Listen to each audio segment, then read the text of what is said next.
एक झूठा मुकदमा जो ईमानदार और दबंग तरीके से युवाओं की आवाज उठाए, उस दिन उस रात को मैं इतना टूटा कि मैं जेल में बैठ के रोने लग गया कि मैंने 12 साल युवाओं को दिया, आज मेरे साथ ऐसे कैसे हो गया, भगवान सत्य को कैसे हरा दिया आपने। लेकिन कभी सत्य नहीं हारता। वहां के जो पुलिस के कर्मी थे, कोई आता कि भाई आपकी वजह से मेरी बहन, मेरी बीवी, मेरा भाई नौकरी लगा हुआ है। वहां एक लड़की थी जो कांस्टेबल थी, वो कहने लगी मैं तो नौकरी छोड़ के जा रही हूँ कि मेरा जीजा और मेरे परिवार के सदस्य आपकी वजह से नौकरी लगे, आप नीचे सो रहे हो। वहां के पुलिस के अधिकारियों ने मुझे आके कहा कि आप ग्रेट हो, एक दिन आप आगे जाओगे, आपके साथ गलत कर, सरकार गलत करी है, सरकार इसलिए गलत करी है कि आपने सीधे सरकार से टक्कर ली है। उन्होंने मुझे इतना हौसला दिया, सम्मान दिया। जब मैं बाहर निकला, मेरे खिलाफ खबर अखबार में मेन पृष्ठ पे लगी कि उपेंद्र यादव ने किसी जमीन पे कब्जा कर लिया। मैं इतना दुखी था कि यार मैं किराए के मकान पे रहता हूँ, जमीन होती तो मकान बना लेता। जब मैं बाहर निकल के देखा,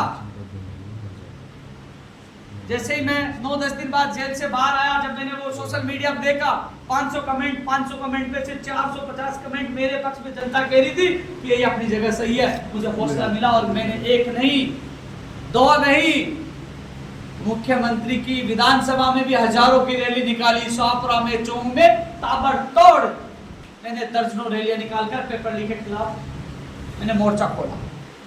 जब मैं जेल से बाहर आ रहा था, एक सीनियर अधिकारी ने कहा कि आप सरकार से टकराओगे तो खत्म कर दिया जाएगा, दूसरे मुकदमे में जेल में डाल दिया जाओगे।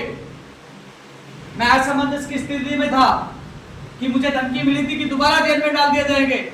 मैं सोचता रहा कि यदि मैं घर जाके चुप बैठ गया तो लोग कहेंगे कि वास्तव में ये गलत था, इसलिए चुप बैठ गया, और मैं वापस खड़ा हो गया तो ये मुझे फिर से जेल में डालेंगे। लेकिन मैंने कहा मौत तो होनी चाहिए शेर की जैसी, गीदड़ जैसी नहीं होनी चाहिए। मैंने कहा मैं, मेरी जगह सही है, मैं सरकार से फिर से टकराऊंगा।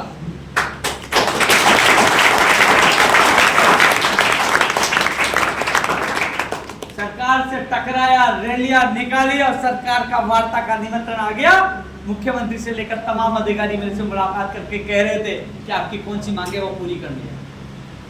इस संघर्ष के दौरान 55 से 56 लोगों के मुकदमे दर्ज हुए थे। सभी युवाओं के मुकदमे भी वापस करवा दिए, एक भी युवा के साथ एक भी मुकदमा नहीं उसके ऊपर। हालांकि 12 साल बाद मैं बेरोजगार एकीकृत महासंघ जिसका मैं अध्यक्ष था, उससे इस्तीफा देकर मैं शाहपुरा लौट गया। ऐसा नहीं था कि चुनाव लड़ने के लिए मैं वापस लौटा। 7 जून 2022 के वो युवा बेरोजगार सम्मेलन मुझे याद है, जिसमें तत्कालीन शिक्षा मंत्री बी.डी. कल्ला जी और धर्मेंद्र राठौड़ जी सरकार के राज्य मंत्री हुआ करते थे, वो मौजूद थे। उस मंच में मैंने ऐलान किया था कि मैं कुछ दिन बाद राजस्थान बेरोजगार एकीकृत महासंघ छोड़ दूंगा। छोड़ने का कारण ये था कि 12 साल से मैं माँ बाप और परिवार से दूर था, क्योंकि कितने दूर रह सकते, एक दिन तो घर जाना पड़ा। मंत्री को स्टेपल ठोक के कहता था कि ये मेरा युवाओं के अधिकार की बात।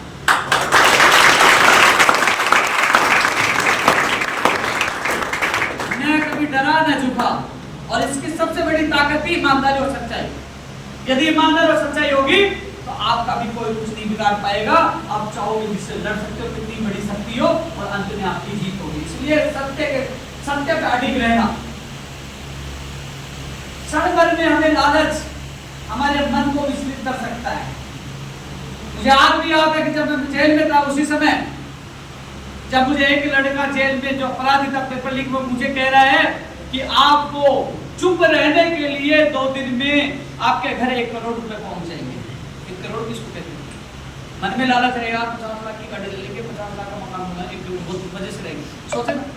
लेकिन मैंने कहा 1 करोड़ क्या, तुम 100 करोड़ भी दोगे तो मैं उपेंद्र यादव की ईमानदारी को नहीं खरीद पाओगे। मैं योग विश्वास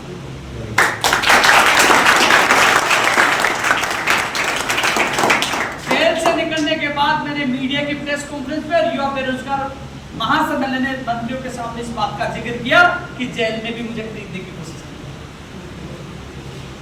मैं आप सभी युवाओं को कहना चाहूंगा कि सत्य में जयते, आप सत्य पर अटल रहना, आपको गिराने वाले बहुत आएंगे, षड्यंत्र करने वाले बहुत आएंगे, लेकिन आप सत्य पर अटल रहे और सच्चाई पर अटल रहे और आप काम करते रहे, एक दिन आपकी जीत होगी। गिराने वाले इतने खुद इतने गिर जाएंगे, वो जीवन में कभी उठ नहीं पाएंगे। जिस आत्मा से मैं चुनाव लड़ा और अब जो सेवा कर रहा हूं, रात दिन का अंतर है। 5 महीने में ही जनता के साथ जो मुझे प्यार मिला है, क्योंकि रात को 12 बजे भी मैं हॉस्पिटल पहुंचकर चेक कर लेता हूँ। मुझे लगता है कि अवस्था उसके साथ चला जाता हूँ और किसी कोई भी व्यक्ति आता है तो तत्काल उनकी सेवा में हाजिर हो जाता हूँ, क्योंकि जनता को ऐसा व्यक्ति चाहिए जो जनता की सुने। ऐसा व्यक्ति नहीं चाहिए कि साथ आना 3 दिन बाद वाला चक्कर है। लेकिन मैं आप लोगों से यही कहना चाहूंगा, क्योंकि आपका जो लक्ष्य जिसको लेकर आप इस कोचिंग में आए हो, कोचिंग कर रहे हो, ऑक्सफोर्ड जो फाउंडेशन है, मैं किसी कोचिंग में नहीं जाता, केवल तेजपाल जी ने मुझे कहा, इसलिए हिंदू लोग देखेंगे कि कोचिंग का प्रचार करने गए। ये मेरे मित्र हैं, मीडिया से मिलते रहते हैं, इन्होंने मुझे कहा आना है, तो इसलिए आके इन्होंने कहा बच्चों को मोटिवेशन, आपको कुछ बातें कहनी है। तो मैं मेरे जीवन का उदाहरण इसलिए दे रहा हूँ कि आप भी सत्य के मार्ग पे चलोगे तो आपके लक्ष्य को कोई भी रोक नहीं पाएगा। आने वाले समय में मुझे विश्वास है आप में से काफी लोग सफल होंगे। इसके अलावा साथियों, कभी विचलित होने की आवश्यकता नहीं है। भाई मुख्यमंत्री बना वो भी इंसान है, कोई कलेक्टर बनता वो भी इंसान है, IPS IAS वो भी इंसान है, तो क्या आप भी इंसान तो आगे बन सकते हो? इसलिए कभी भी अपना लक्ष्य है, आप बोलते कि मेरा क्या होगा, नंबर आएगा कि नहीं आएगा। देखो यशस्वी मुख्यमंत्री भजनलाल जी के आने के बाद भी एक भी पेपर लीक नहीं हुआ। 100 से ज्यादा लोगों को जेल में डालने का काम भजनलाल जी ने किया, और अब पेपर लीक नहीं होंगे। इसके लिए रोज युवाओं की भर्ती को लेकर वो मॉनिटरिंग करते हैं, अधिकारी से मीटिंग लेते हैं जब भी उनको समय मिले। इसलिए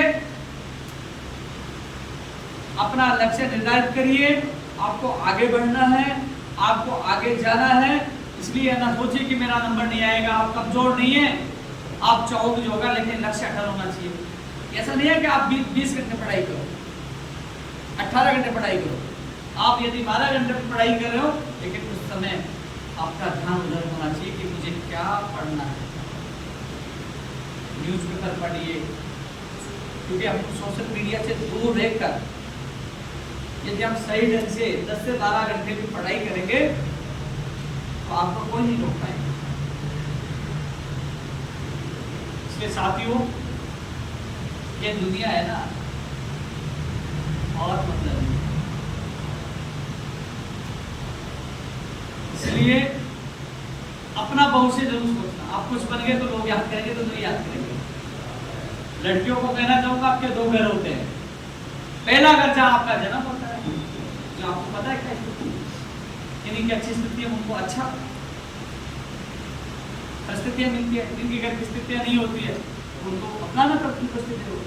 लेकिन जब दूसरा घर मिलता है, जब शादी होकर दूसरे घर पहुंचते हैं, तो आपको पता नहीं कि वो राम है या रावण है। लेकिन आप नौकरी लग गए और पैरों पे खड़े हो गए, तो उसको कह सकते हो कि रावण हमें आवश्यकता नहीं है, हम अपने पैरों पे खड़े हो गए। इसलिए आपको ज्यादा पढ़ाई करने की आवश्यकता है। और आप नौकरी लग गए, इनकम आने न गई, तो परिस्थितियां ऐसी भी होती है, जो रावण है वो भी राम बन जाता है। इसलिए क्योंकि लड़कों के सामने एक चुनौती है, लड़कियों के सामने 2 चुनौती है। कैसी परिस्थितियां, लेकिन नौकरी लग जाती है तो उन समस्याओं का सामना वो कर सकती है। छोरा कह रही आगे मन में चाली दे के मारो तो ब्याह करूंगा, सही बात है। 5 गोत्र लाख को 500 गोत्र लाख को 500 गोत्र थे, छोरो नौकरी लागे को लागे कुछ यही दिन यही कुछ दिन जी के नौकरी लागे रिश्ता के लाइन लाग जाए। तो भाई कई लोग मैंने क्या बोले जी, मैं तो तैयारी करना कह रहा था हमारा ब्याह हो जाए। कई लोग कह रहे थे कि परिवार मजबूत बन जाए। इसलिए आप लक्ष्य हटा रखें। मैं तेजपाल जी और सर को भी धन्यवाद देना चाहूँगा, आप लोगों के बीच में बुलाया। हमारा सामने युवाओं के बीच में मैं रहा हूँ, हमारे ताराचंद जी भी हैं, हरिकिशन भाई के अशोक जी का कितने रेखा गए बाहर है इतनी बात बैठे तो लक्ष्य अटल होना चाहिए। आज कह रहा हूँ, आज मैं पुनः आप लोगों को एक बात दोहरा कर जा रहा हूँ। मेरे इतने इरादे मजबूत, मैं चुनाव हारा हूँ, मात्र 11,000 मेरे वोट आए थे, लेकिन जब मेरी मौत होगी उससे पहले इतिहास के पन्नों में भूपेंद्र यादव का नाम होगा। मैं इतना अच्छे काम करूंगा, दुनिया याद करेगी। ये मुझे मेरे कर्म पे, मेरे कार्य पे मुझे विश्वास है और दावे के साथ कह सकता हूँ, ऐसा निश्चित लक्ष्य आप ले लीजिए कि हाँ मैं नौकरी लगूंगा, मेरी लकीर अलग से खींचूंगा, लोग कहेंगे कि ये लकीर उसकी है और लोग कहेंगे कि वाह यार क्या कमाल कर दिया।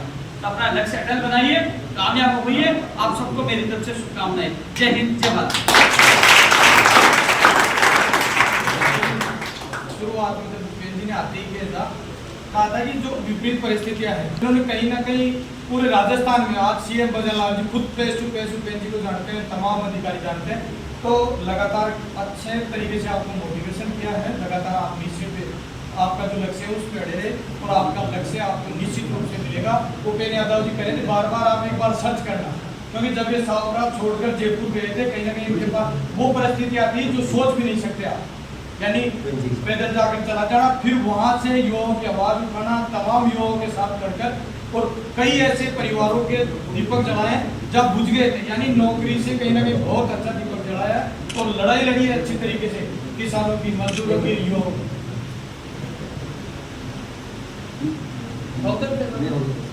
और भूपेंद्र जी को एक बार आप सर्च करोगे, कहीं ना कहीं बहुत आपको इनकी अगर पूरी बायोग्राफी देखने को मिलेगी। कह रहे थे लगातार कह रहे 12 साल तक निश्चित रूप से ऐसे ही कोई विधायक की टिकट थोड़ी दे देते हैं 200 में से, 200 में से हैं, सावपरा से हैं, सावपरा से बार बार कह भी रहते हैं, लेकिन सावपरा में 5 महीने में इतना डेवलपमेंट कर रहे हैं, इतना विकास कर रहे हैं कि लगातार धरातल से कार्यकर्ताओं के साथ जुड़े हुए।